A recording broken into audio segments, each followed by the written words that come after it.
bem-vindos ao Psicologia e Arte.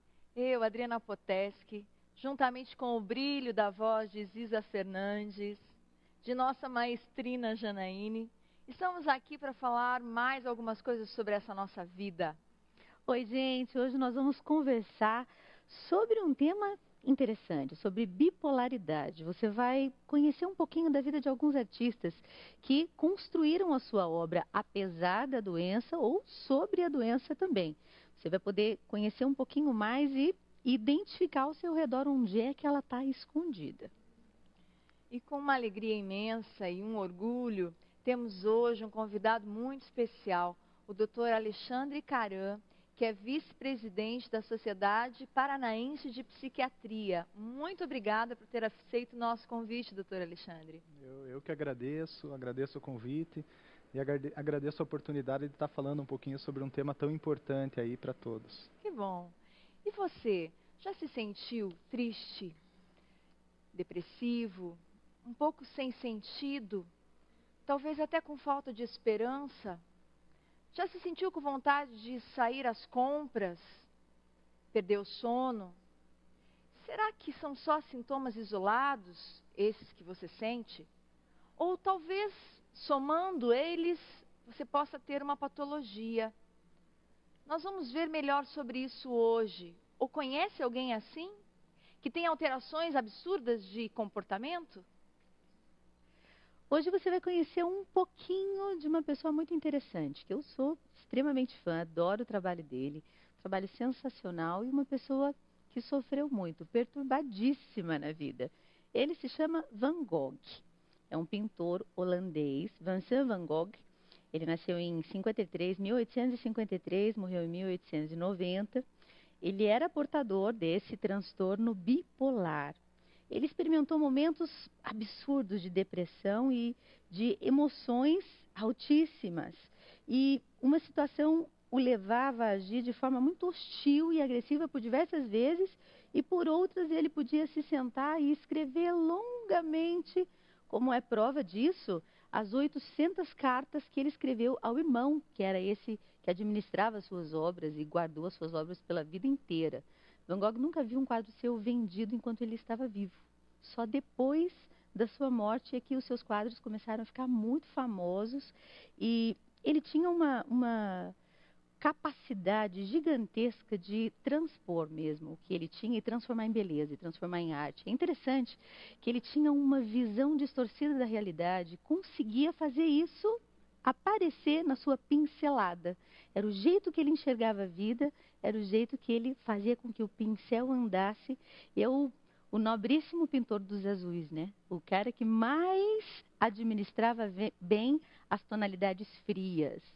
Um pintor excelentíssimo, e para você ver o que é possível fazer apesar de um transtorno desse nível. Esse foi Van Gogh. Então, falaremos sobre tudo isso daqui a pouquinho, depois do intervalo. Esperamos vocês.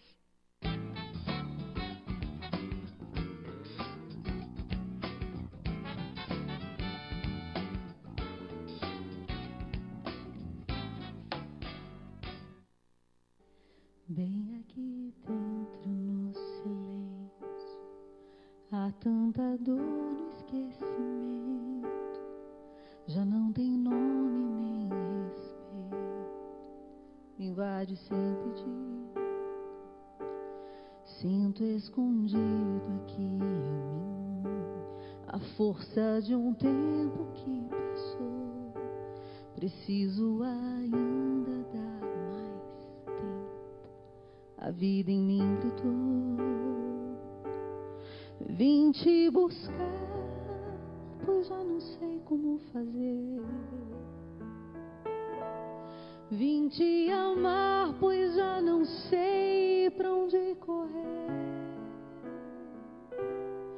Eu não sei viver sem teu amor, eu não sei andar sem teu favor.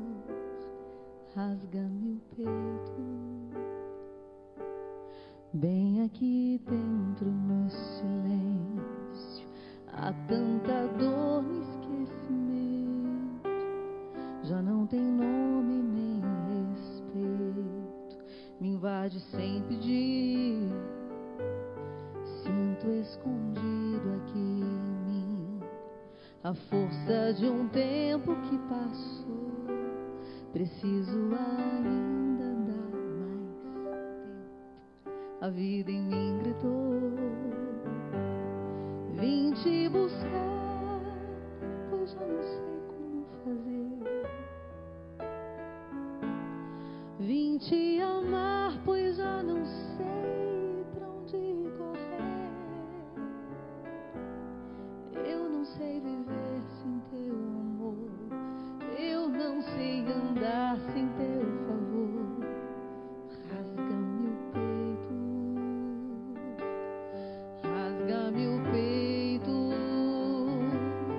Leva-me por onde a tua graça decidir que eu faça num caminho novo viver. Leva-me aos ombros, em teus braços, corro ao teu abraço, em tua cruz me esconderei, bem aqui dentro, no silêncio.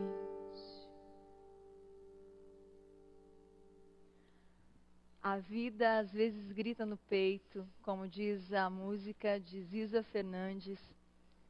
Estamos de volta com Psicologia e Arte, na rede Evangelizar de Comunicação. E nós estamos aqui hoje com o psiquiatra Alexandre Caran e estará falando para nós um pouquinho sobre o tema bipolaridade. Muito bem-vindo novamente, não é? Bem-vindo. Obrigado. Nós tivemos um presente de que uma paciente que já ganhou alta psicológica e continua com o tratamento medicamentoso, mandou uma carta belíssima, assim, de como ela conseguiu superar e tudo que ela foi sentindo no decorrer da doença.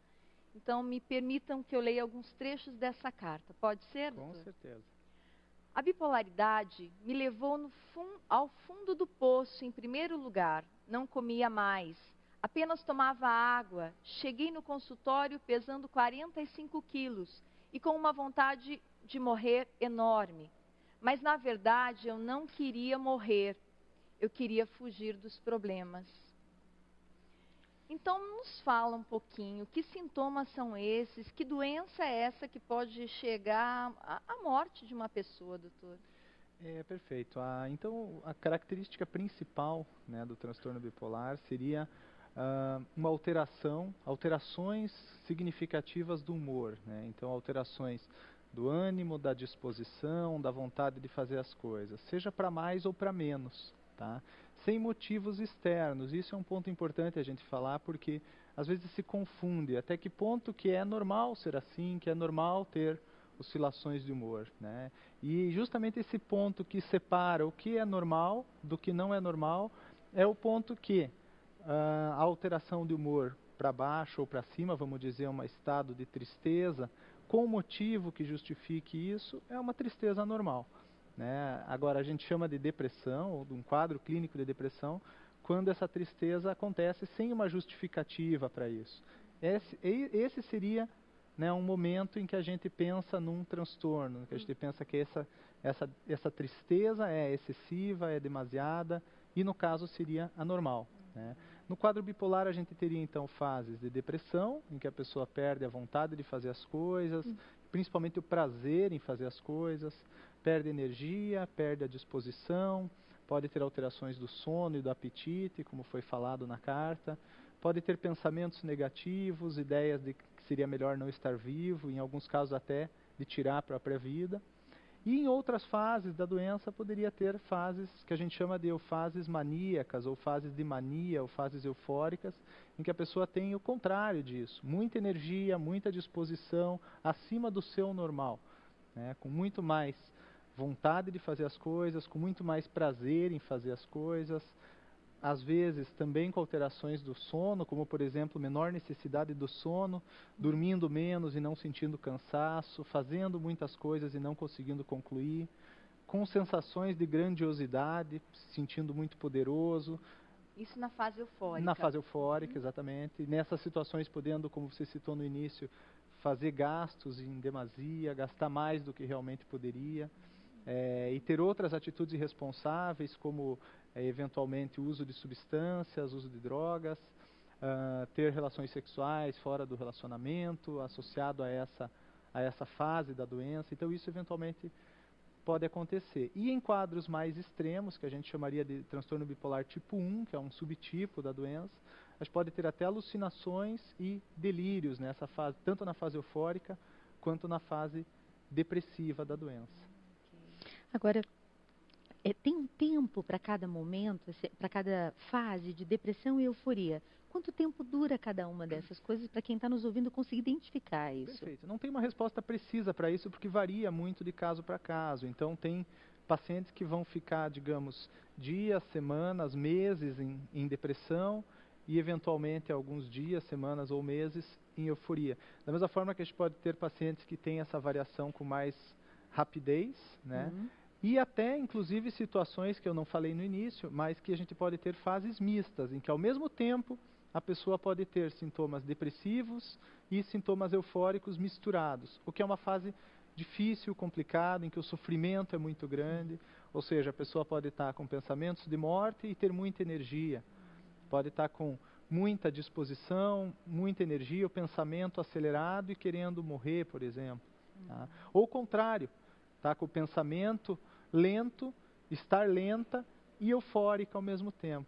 É um pouco até difícil de explicar, é difícil das pessoas entenderem como que isso pode acontecer. Por quê? Porque a gente tem como parâmetro como a gente já se sentiu em situações que a gente fica feliz, a gente fica com mais disposição, com mais energia, mas a gente está falando então aqui de uma doença em que o cérebro tem uma desregulação do afeto, uma desregulação da capacidade de regular o humor. Então, nesses casos, a gente pode ter essa mistura em que a pessoa tem uma psicomotricidade, uma movimentação alterada, um pensamento alterado e também uma alteração do humor, aí que seria o mais característico da doença. Uma vez uma paciente disse que, às vezes, a situação estava correndo tudo muito bem com o marido, com o namorado, enfim.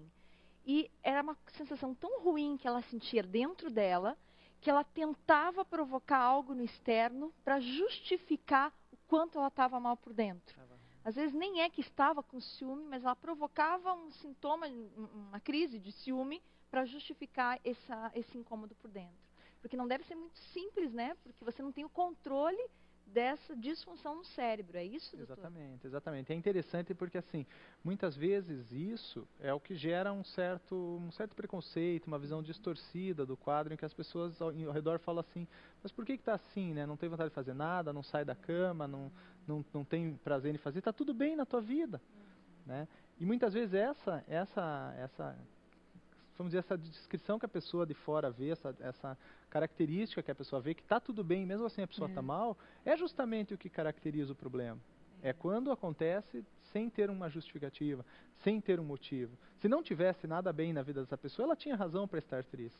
Isso é o humor normal, essa é uma variação normal do humor que não se trata. Uma relação com a realidade, então. Exatamente, esse é o com o parâmetro, contexto externo. então. Exatamente, com o contexto externo. Quando há essa, vamos dizer assim, essa incoerência entre o momento de vida da pessoa e a alteração do humor, que a gente caracteriza algo patológico, algo anormal.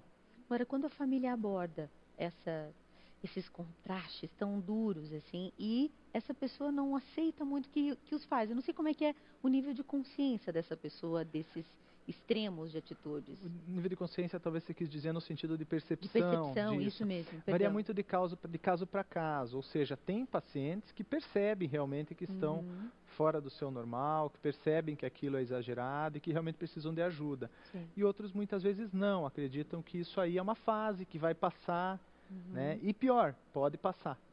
Esse que é o detalhe. Mas a gente está falando de uma doença que é cíclica, então pode ser que passe essa fase depressiva e que daqui a algum tempo a pessoa volte a entrar em depressão. Ou mesma coisa a fase eufórica. O que acontece, a gente sempre enfatiza a depressão, porque o estado depressivo é muito mais comum no curso da doença. Se a gente for pensar ao longo dos anos da vida dessa pessoa, é muito mais comum que ela tenha fases de depressão do que fases eufóricas. As fases de depressão são mais frequentes. E aí vem um grande problema, que é o diagnóstico. Pois é. Né? Porque se o profissional avalia naquele momento em que a pessoa está deprimida, o diagnóstico poderia ser de depressão, uma depressão que a gente chamaria de unipolar. Né? Por isso que é importante a avaliação longitudinal da vida desse paciente, levando em conta a história familiar, a história pessoal dele, pregressa, tá? O momento atual e também a história familiar dele, porque a concordância genética é muito grande em transtornos de humor, seja depressão ou transtorno bipolar. Para ilustrar melhor o nosso tema de hoje, bipolaridade, quero convidar você a assistir o VT do filme Mr. Jones. Vai nos ajudar a compreender melhor. Nós sabemos que o senhor indica esse filme para os seus alunos. Por favor, nos explique um pouquinho mais sobre esse tema aí dentro do filme Mr. Jones. Perfeito. O filme é interessante, é um filme já não tão recente, Sim. mas em que o personagem principal, aí o Richard Gere, acaba representando de uma forma bem interessante, especialmente as fases eufóricas da doença. Então, o filme retrata um indivíduo que tem várias fases eufóricas e nessas fases ele chega a ter psicose, ou seja, ele chega a se afastar da realidade, a ter alteração da crítica, tem comportamentos anormais, ele chega a correr riscos, inclusive, e nessas situações, essas situações podem acontecer nessa fase da doença, em que o indivíduo corre mais riscos, em que ele fica grandioso, em que ele se sente cheio de si, cheio de alegria, uma alegria anormal, uma alegria patológica, uma alegria excessiva. Isso eu acho que é um ponto interessante, até eu fazer um parênteses, porque muitas vezes falam assim, mas então a psiquiatria, a psicologia, enfim, não quer que o indivíduo fique assim tão alegre. Tão poderoso. Exato. O problema esse estado é patológico, esse estado depende de um problema cerebral. Né? Eu gosto de fazer analogia com o uso de qualquer estimulante, eu acho que isso é bom para entender, né? Fica mais palpável. Ou até, por exemplo, o alcoolismo. O cara está super feliz, alegre e a família ali, quer dizer, ele não é ele, né? Exatamente, exatamente. Eu gosto muito da comparação com cocaína, por exemplo. Por quê? Porque o estimulante ele induz no indivíduo um estado maníaco, um estado eufórico. Né? Então, o indivíduo que usa cocaína, enquanto está sob efeito da substância, ele está eufórico, ele está elétrico, acelerado, com muita energia, ele não tem vontade de dormir, ele fica com mais disposição, grandioso, cheio de si, mais irresponsável também. Então, o uso de estimulantes, cocaína, anfetamina, especialmente a cocaína, que é um potente estimulante, pode causar esse estado eufórico que o paciente bipolar tipo 1 teria espontaneamente, sem usar qualquer substância. E eu coloquei isso porque, tanto sob o uso da substância, quanto espontaneamente, esse estado maníaco traz prejuízo para o cérebro, é danoso para o cérebro e pode danificar neurônios. Esse que é o grande problema. Ok. Muito bem, nós vamos para um rapidíssimo intervalo dessa vez. Daqui a pouquinho voltamos.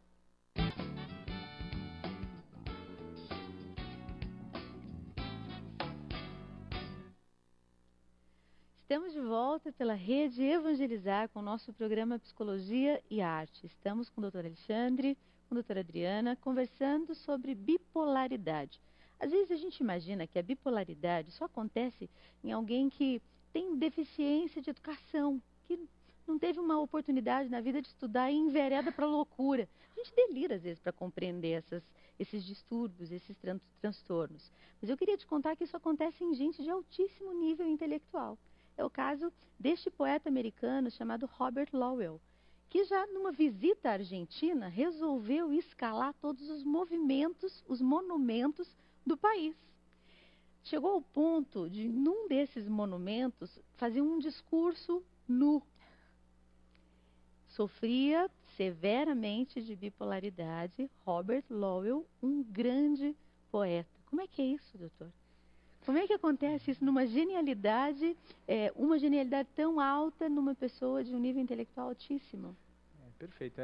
Situações assim, né, podem acontecer, especialmente nesses que a gente comentou, que são os chamados indivíduos com transtorno bipolar tipo 1, né, que seriam indivíduos que têm fases em que perdem a noção da realidade, perdem o contato com a realidade, que é o que a gente chama de fase psicótica. Isso, quando acontece essa desconexão, é o surto, que todo mundo diz. Exatamente, seria um surto psicótico. Né? É um momento que o indivíduo perde o contato com a realidade.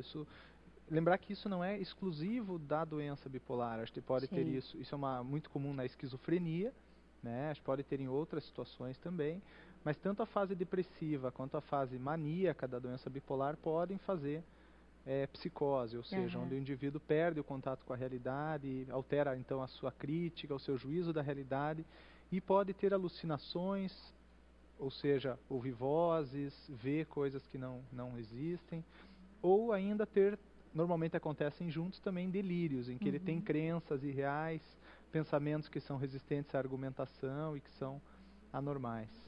Agora, tem comentários de que a bipolaridade é mais presente nos artistas. É verdade, doutor? Vai, me salva. Na verdade, assim, não é que ela é mais presente nos artistas. Na verdade, a gente não tem muito estudo que comprove isso. Okay. Mas o que a gente sabe é, de um modo geral, os indivíduos com transtorno bipolar são indivíduos que percebem as emoções com muito mais intensidade, são muito mais sensíveis. E essa é uma característica comum em artistas. Então, há sim uma conexão, né? Embora não seja estatisticamente comprovada, mas é comum a gente ver indivíduos com transtorno bipolar que têm bastante dons aí para as artes, música, pintura, enfim, várias facetas aí que podem ser mais comuns em indivíduos bipolares. Agora, tem que cuidar. Não quer dizer que todo artista é bipolar e nem que todo bipolar é artista. Muito obrigada, né? agradeço. Existem vários pacientes, por exemplo, que têm transtorno bipolar e não têm dom para nada. Para nada, ok. No sentido artístico, né? Agora, essa oscilação, né? Nós estávamos falando de perder o sentido e tudo mais, e eu vou seguir mais um trechinho da carta da paciente que está em tratamento medicamentoso, enfim, porque é uma pessoa que não chega ao surto. Então, ela diz assim: eu era agressiva com as pessoas, falava alto, acredito que se tivesse que bater, eu bateria. Né? Agora é interessante porque, por pior que fosse a minha situação, vontade de trabalhar era a única coisa que eu perseverava. E eu costumo observar, né, isso é fato, de que os bipolares, quando eles entram na carreira, não só de artista, mas de administrador executivo, eles se sobressaem. Essa inteligência, né, nós falamos que a sensibilidade do artista tem a ver com a sensibilidade do bipolar. Então, essa inteligência, qual é a lógica com a bipolaridade? Eu também não tenho uma lógica. Acredita-se que sim, tem uma lógica, né? Não só a gente falou de artes, mas também há uma certa predisposição maior em indivíduos com transtorno bipolar de terem... Eles têm muita tendência à manipulação. E essa manipulação exige inteligência. Indivíduos muito inteligentes que manipulam situações. Exatamente. Vamos dizer que não é regra, mas isso realmente pode acontecer. Conseguir manipular uma situação, por mais que isso não seja, digamos, algo... sintomático? Ou que não seja algo, digamos, louvável, né? Apesar disso, é um sinal de inteligência, sem dúvida nenhuma, né? Da mesma forma que a mentira, muitas vezes e tudo mais. Mas, de qualquer forma, sim, a gente vê, de um modo geral, e tem alguns estudos, não muito bem desenhados, não estudos muito grandes, mas tem estudos que mostram, sim, que indivíduos com transtorno bipolar teriam um nível de inteligência um pouco acima da média, um pouco acima da expectativa da população. Da mesma forma, só fazendo um paralelo, que a gente sabe que indivíduos com esquizofrenia, pelo contrário, têm uma inteligência prejudicada, uma inteligência abaixo da média da população geral, né? O que é um consenso comum errado, que acredita que o esquizofrênico tem uma inteligência muito acima da média. Não é verdade. O esquizofrênico, de um modo geral, tem um déficit de inteligência pelos danos que a doença causa. Claro que, né, complementando o paciente com transtorno bipolar, quadros mais graves ou que não estabilizam adequadamente com o tratamento, podem ter, a longo prazo, um déficit de inteligência. Eles podem ter prejuízo dessa capacidade, dessa inteligência. E aí um dos argumentos, né, que a gente levanta sobre a importância do tratamento, para prevenir os danos que a doença pode causar, tanto a depressão e muito mais do que a depressão, a fase maníaca. Ambas danificam a memória, a cognição. Nessa fase maníaca ou mesmo na depressiva, tem uma relação de supervalorização ou de menosprezo da criatividade? Como é que é? Já que estamos falando de artista, né? Perfeito. É mais comum, né, o indivíduo na fase eufórica estar mais criativo. Mais criativo. Porque há uma situação em que o cérebro desse indivíduo está funcionando muito acima do normal. Okay. Então eu gosto de fazer analogia, por exemplo, com um carro, né? E às vezes a gente fala, mas é muito bom estar nesse estado, é muito bom estar com o pensamento mais rápido, com muita energia, com muita disposição, né? É muito bom estar assim. Sim, realmente.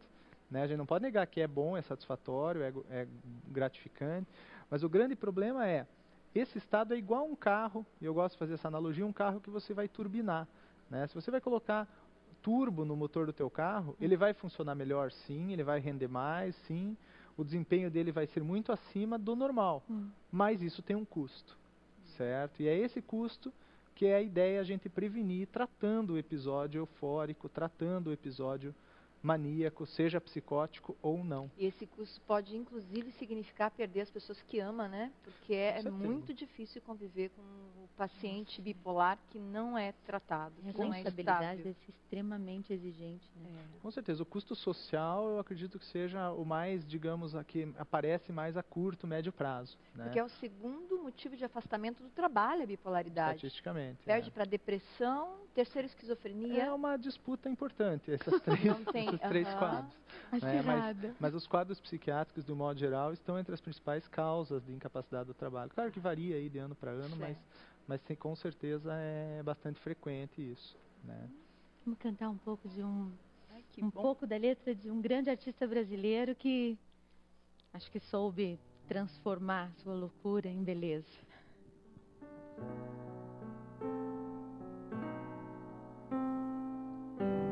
Quando eu soltar a minha voz, por favor, entenda que palavra por palavra eis aqui uma pessoa se entregando, coração na boca, peito aberto, eu vou sangrando. São as lutas dessa nossa vida que eu estou cantando. Quando eu abri minha garganta, e essa força é tanta, tudo que você ouvir esteja certo, eu estarei vivendo.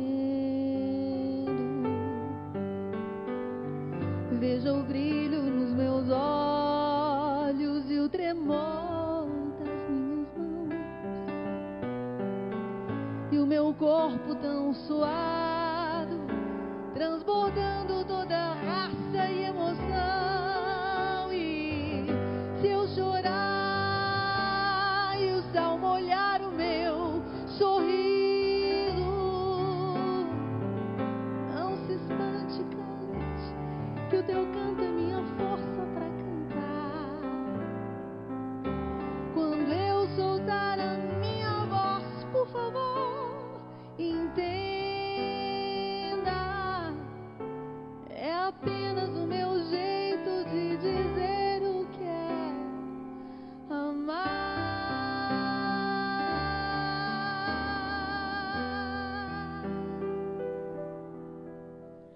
Doutor Alexandre, podemos salvar os excessivamente românticos que vivem intensamente o amor, ou só bipolar que ama com intensidade?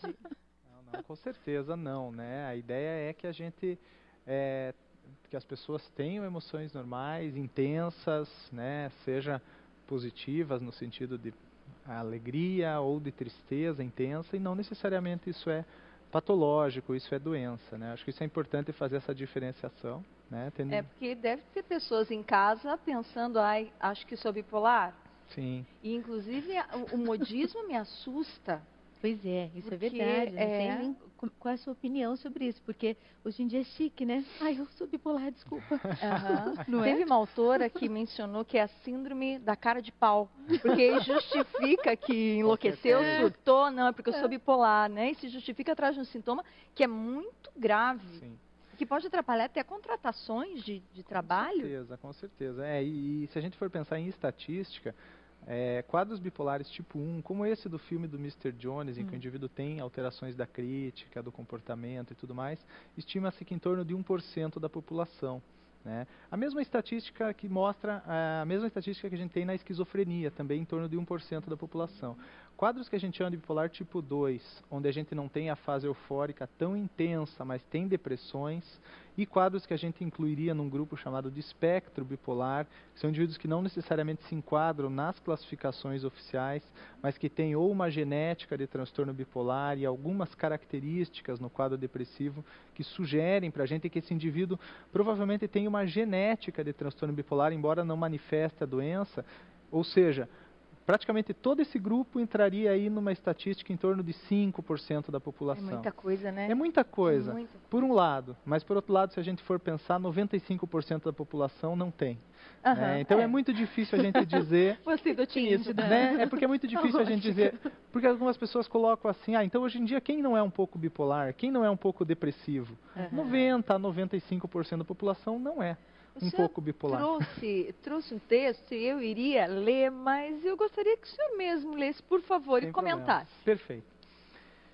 Então esse texto eu acho interessante a gente falar, até no sentido de que se coloca muito hoje. Além de se falar, é uma doença que está na moda, ou se fala assim, não, é uma doença que quem inventou foi a indústria farmacêutica, que tem remédios para tratar, então se tem um diagnóstico para tratar uma doença que foi inventado pela indústria, né? Ou não, é uma doença da vida moderna, outra coisa que se fala, né? Isso tem a ver com o desenvolvimento da humanidade e tal. Então esse texto, ele é breve, eu vou ler, ele mostra um pouquinho como que já se entendia isso, já se entende isso há bastante tempo. São trechos, né? Então, penso que a melancolia, e abro parênteses, melancolia seria o estado depressivo clássico, tá? É o início e, como tal, parte da mania ou euforia. O desenvolvimento da mania é o resultado da piora da melancolia, em vez de se constituir na mudança para uma doença diferente. Na maioria dos melancólicos, a tristeza se torna melhor depois de variados períodos de tempo e se converte em alegria. Os pacientes, então, desenvolvem o que se chama de mania ou de estado maníaco. Esse texto é interessante porque é a primeira descrição na história, tá? Isso aqui é do século I depois de Cristo, feito por Areteu da Capadócia, que foi o primeiro autor médico grego, foi o primeiro autor que juntou os estados de euforia e de agitação e de depressão como sendo parte da mesma doença. Mesmo antes de Cristo já se descrevia estados maníacos e estados depressivos. A Bíblia traz várias descrições de indivíduos em fases eufóricas, em fases psicóticas, inclusive. Um bem clássico é do rei Saul, né, que tinha fases de euforia, tinha fases de agitação, tinha alterações de comportamento. Mas a primeira descrição, então, é do século I depois de Cristo, pelo menos que a gente sabe, né, que a gente tem registro, colocando essas duas condições como parte de uma mesma doença, que é como a gente entende até hoje. Então, assim, dizer que é da moda uma doença que já é descrita há pelo menos 2000 anos é um pouquinho incoerente. Conclusão, né? Não é da moda. Não é moderno. Exatamente. Não é moderno, é muito antigo. O que realmente não tinha é até, vamos dizer, até 50 anos para cá não se tinha opções de tratamento. Né? Então, o fato da gente ter recurso terapêutico acaba que aumenta a possibilidade de se fazer diagnóstico e se instituir tratamento para esses pacientes. Muito bem. Estão gostando? Dr. Alexandre Caram é uma pessoa muito especial mesmo. Já voltamos.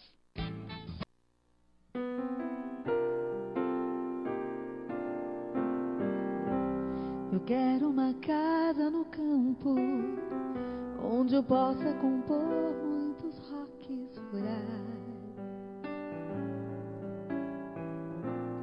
E tenha somente a certeza dos amigos do peito e nada mais.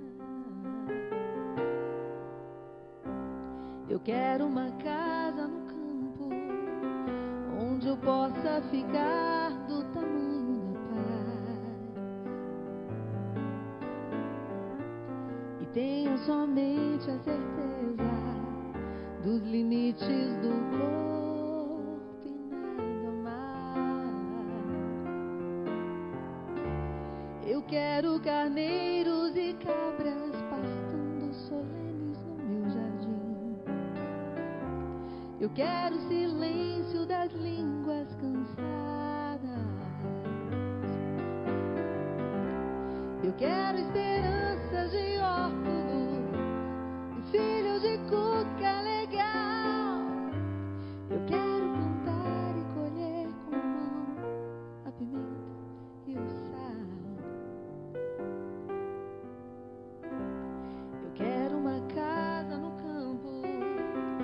tamanho ideal, pau a pique saber onde eu possa plantar meus amigos, meus discos e livros e nada mais. Onde eu possa plantar meus amigos, meus discos e livros e nada mais.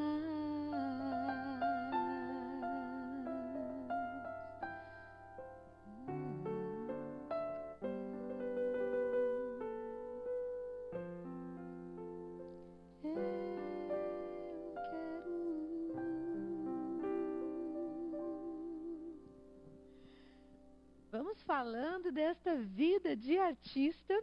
Tem uma atriz maravilhosa que a gente conhece, conhecida aí no mundo todo, Catherine Zeta-Jones, sofre de bipolaridade. Atualmente deu um depoimento muito humilde, muito sincero na revista People, dizendo que ninguém merecia sofrer de bipolaridade em silêncio, sozinho, e que a vida dela valeria a pena se pelo menos ela pudesse ajudar uma pessoa com o sofrimento dela e com o esforço de transpor essa doença.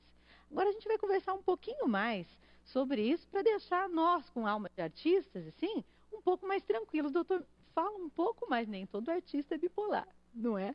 Com certeza, essa não dá para generalizar isso, como a gente Sim. falou agora há pouco, né? Da mesma forma que tem muitas pessoas que têm transtorno bipolar e não têm essa veia artística, vamos dizer assim, muitas pessoas são artistas e não têm nenhuma doença psiquiátrica, né? Essa correlação não é regra. É porque a intensidade da experiência, a intensidade do afeto para compor, Sim. para cantar, para pintar, para atuar, precisa ir ali num limite de intensidade que pode ser Exatamente. quase lá, mas Não é lá. não é lá. Não é lá. Não é, né? Muito provavelmente porque os indivíduos que têm esse quadro teriam mais chance de se dar bem, né, nas artes, por terem mais ok. sensibilidade. Então é um pouquinho diferente.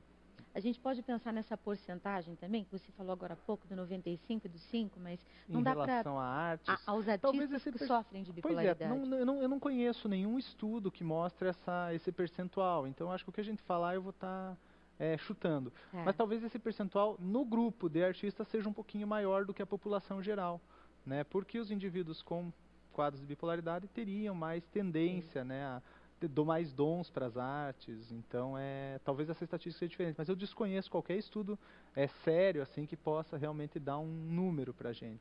É porque a gente tem obras belíssimas de escritores, de pintores, cantores que com a sua obra nos estruturam tanto, psicologicamente, espiritualmente, emocionalmente, e provocam com o seu equilíbrio, um equilíbrio imenso na gente. Então, a gente também tem que admitir que no universo artístico a gente tem pilares maravilhosos de conteúdos que nos ajudam muito, né? E Com certeza. acho que isso não vem de uma pessoa desequilibrada ou com esse transtorno, eu imagino. Com certeza, e só lembrar que realmente não é um demérito da pessoa, né? Ela pode ser um artista, ela pode ter um transtorno psiquiátrico, isso não necessariamente é um demérito, né? E um ponto que eu acho que é interessante, que a gente não falou muito, é a questão do tratamento desse indivíduo, né? Porque alguns pensam assim, mas então se esse indivíduo for tratado, ele deixa de ter o brilhantismo, ele deixa de ter a capacidade de criar. Não, não é verdade.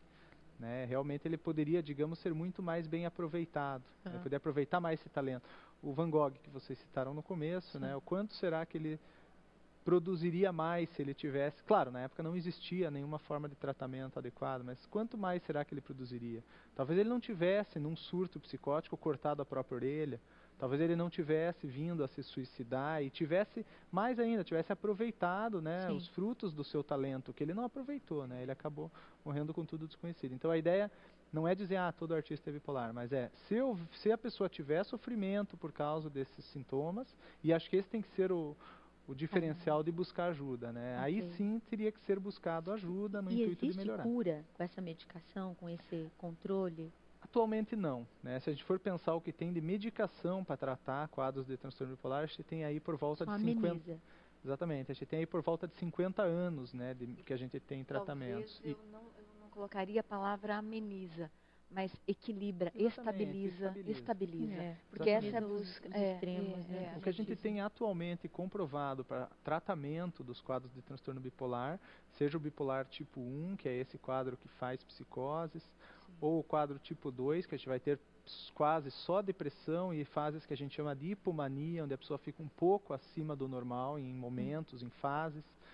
O que a gente tem atualmente de tratamento comprovado seria o tratamento medicamentoso e o tratamento psicoterápico. Eu vou pedir uma licença para ler alguns trechos, porque realmente tem a ver com isso Claro. que vocês dois estão colocando, sobre essa dificuldade do tratamento em si, que é, para quem está ligando a TV agora, uma carta de uma paciente que está em tratamento medicamentoso. Enfim, porque eu sabia que estava doente. Eu procurei vários médicos e ninguém achava o que eu tinha. Já tinha tomado vários tipos de remédio. Eu sempre fui em busca de minha cura sozinha. Aí me mandaram para o psicólogo. Pensei, mais um psicólogo. Depois ela relata assim: não pense que foi fácil. A pessoa bipolar, uma hora está estável, outra está feliz demais e de repente cai no chão. Por isso que nenhum dia de minha vida eu fico sem meus remédios. Os traumas eu precisei curar em terapia. Isso me ajudou muito. Perfeito. É um pouquinho isso que estamos colocando. Mas é interessante não dizer que continua com os remédios, porque Sim. muita gente para, né, doutor? Sem dúvida. A ideia, na verdade, depois que a gente consegue uma estabilidade, é a manutenção do tratamento para prevenir novas crises, tanto de depressão quanto de euforia. Embora a gente não pode generalizar e dizer todo paciente, mesmo quadros mais leves, tem que usar remédio a vida inteira. Isso não é verdade. Isso não é bem sabido. Tem pacientes que a gente consegue uma estabilidade e em algum momento, depois de alguns anos, eventualmente, conforme o caso estável, é possível sim a gente reduzir a medicação, em alguns casos até tirar. Eu tenho pacientes que a gente tira a medicação e dá alta. Isso especialmente nos bipolares tipo 2 e esses quadros que a gente chama de espectro bipolar. O bipolar tipo 1 é mais complicado. O que é o espectro bipolar? O espectro seria esses indivíduos que têm uma genética de bipolaridade, têm características até do temperamento, de serem explosivos, impulsivos, têm uma certa instabilidade, mas não chegam a ter um quadro clássico, mais clássico da doença.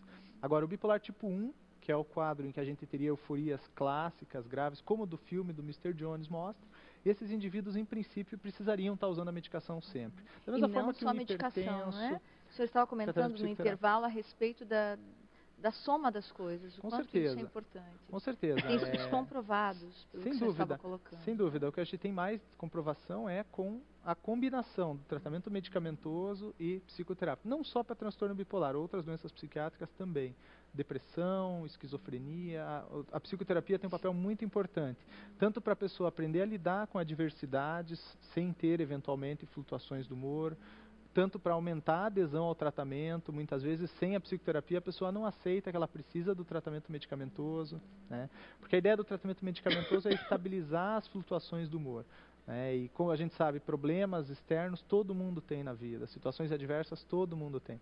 E essas situações poderiam ser fatores desestabilizadores na vida desse paciente. Então, a psicoterapia entraria muito aí, né? Um dos papéis seria esse, né? De ajudar o indivíduo a lidar com essas situações adversas de uma forma mais saudável. Essa paciente, no relato dela, ela estava na época, no início do tratamento, separada, uma família toda destruída em si. Hoje ela retomou o casamento e ela cita nos trechos a respeito da busca dela também do divino, do sagrado, de se voltar novamente para a própria religião. Às vezes eu costumo dizer assim, vou fazer uma pergunta atrevida, não é? O senhor vê algum benefício das pessoas que buscam também na religião, enfim, uma ajuda para o tratamento? Como o senhor percebe isso? Vamos separar em duas coisas. Uma, a minha impressão, e outra que a gente tem, né, cientificamente comprovado. Sim, na prática a gente percebe muitas vezes que a pessoa que é mais apegada à religião, qualquer que seja ela, acaba tendo um apoio melhor, acaba conseguindo lidar melhor. Acho que esse é um dos papéis fundamentais da religião, né? Ajudar a pessoa a lidar com situações adversas, a lidar com situações críticas da sua vida com mais facilidade, né? Seria um ponto de apoio. Outra situação interessante, daí complementando o que a gente tem cientificamente, por exemplo, indivíduos que têm uma religião bem definida acabam comprovadamente tendo menos risco de ter depressão, por exemplo, né? Então, ter uma religião é considerado um fator de proteção para transtornos de humor, depressão e transtorno bipolar. Então, o risco seria menor se o indivíduo segue uma religião. Isso não é minha opinião. Entendi. Isso é o que a gente tem de estudos controlados aí. Penso da até depressão. que redução de risco de suicídio. Com certeza absoluta. Por quê? Porque o risco de suicídio acaba estando muito atrelado, né, a essa falta de apoio. O que a gente vê como fatores de risco para suicídio? Homem, meia-idade, aposentado, divorciado ou solteiro, eventualmente, são fatores de maior risco para suicídio. Não ter uma religião também é um fator de maior risco para suicídio. Então, independente da fé de qualquer um, independente da crença de qualquer um, isso é comprovadamente um fator de proteção. Então, a soma das três coisas, da dimensão física, pela psiquiatria, da dimensão psicológica, pelo psicólogo, e da dimensão divina, faz né, cercamos o paciente por todos os lados. Sem dúvida, né? sem dúvida. Seria Muito um bem. complemento interessante. Mais uma vez, assim, eu te agradeço, eu, Ziza Fernandes, toda a equipe. Muito obrigado por ter aberto sua agenda para estar aqui. Espero que retorne em outros momentos também, não é? Muito obrigada, doutora Alexandre, porque um pouquinho de luz que vai para casa de tanta gente que tem esse transtorno na família traz muita esperança. Muito obrigada porque o seu trabalho traz esperança para a gente. Mesmo, muito obrigada, volte sempre. Imagina, eu que agradeço, né? E agradeço o convite, primeiramente, agradeço a oportunidade de estar falando sobre um tema tão importante, né? E a gente sempre espera que alguém que possa estar assistindo, que se identifique com sintomas, realmente procure ajuda, né? Porque o sofrimento muito pessoal é daquela pessoa. Quem está em volta fala, não, isso não é nada, isso o tempo vai passar, mas o sofrimento é da pessoa, né? Então, buscar ajuda, eu acho que seria o primeiro passo aí. Muito obrigado. Obrigada, senhora. E a gente encerra. E espero você na próxima semana.